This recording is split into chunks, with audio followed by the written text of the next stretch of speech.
আমার নতুন মেম্বার তো সেলিম ভাই হচ্ছে ফর্মটা একটা শুরু করে দেন তো। সেলিম সাইন করবে মানে কোথায় কি হবে এখানে মেম্বার সাইন লাগবে আপা আমার নতুন মেম্বার তো সেলিম ভাই হচ্ছে। কি সেলিম কবে মেম্বার হলো এরকম অনেক কিছুই হবে যা কখনো হয়নি আগে। কি সার্টিফিকেট? ভাই আপা ক্যারেক্টার সার্টিফিকেট দিয়েছে। কি certificate? Character certificate. Character certificate? Character ঠিক আছে সার্টিফিকেট। ক্যারেক্টার সার্টিফিকেট হবে না বলো তো? এই যে আমার দিকে ঘুরে কথা বলো কি সমস্যা ক্যারেক্টার সার্টিফিকেট দেওয়া যাবে না কেন হবে না কারণ এটা চারটি সনদপত্র। এখানে অনেক ভালো ভালো কথা লেখা আছে। এখানে লেখা আছে তুই একটু সৎ হইতে হবে, নীতিবান হইতে হবে, আদর্শ নাগরিক হইতে হবে। আমার জানার মতে তোমার মধ্যে এগুলো কোনোটাই নাই। আমি একজন সৎ মেম্বার হয়ে এরকম পস্ট একটা সার্টিফিকেট সাইন করতে পারবো। মানে আমি কয়টা দিনের জন্য ঢাকায় গেছি ভর্তি পরীক্ষা দিতে এর মাঝখানে এরকম একটা অযোগ্য জাতা লোক মেম্বার জানো তো কি বলছো তুমি? একটা মানুষ কেমন তার এর সবচেয়ে ভালো মতো জানে আর তুমি কেমন খুব ভালো মতো জানা আছে মানে একটা ক্যারেক্টারলেস মানুষ আমার ক্যারেক্টার এই বছর না বাবা। তুই তো পিছনে চলতা জানো না, তুই তো আমাকে ভাই আমি জানা পাই না। বাবা তুমি মেম্বার বল তাড়াতাড়ি সাইন করতে আমার সময় নেই ভাই দিয়ে দাও। কেন পারবো না? আমার কাজ আছে এখন সময় লাগে। এখনই দিতে হবে আমার হাতে সময় নেই ভাই দিয়ে দাও। যা সিলি বাড়ি আমার। আমি পৌর ইউনিয়নের 6 নম্বর ওয়ার্ডের নির্বাচিত মেম্বার।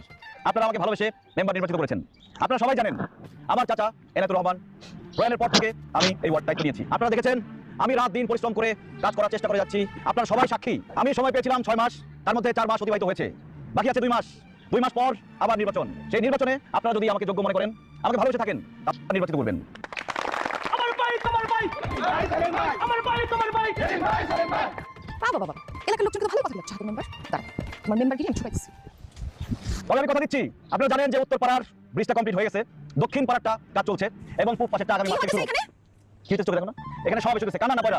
কানা বড় কোনটাই না কিন্তু তুমি যেইভাবে শব্দ দূষণ করতেছো আশেপাশে শিক্ষার্থীদের সমস্যা হচ্ছে ওরাই বড় হয়ে যাবে আওয়াজে আর ওদের তুমি ক্ষমতার অপব্যবহার করে ক্ষতি করতেছো দেখছো পায়ে পাড়া দিয়ে ঝগড়া করতে আসছে, কোথায় শিক্ষার্থীরা পড়তেছে? আশেপাশে টাকা দেখো, কোনো শিক্ষার্থী আছে? কারণ আজকে কলেজ বন্ধ, তাদের কোনো পড়াশোনা নেই আজকে।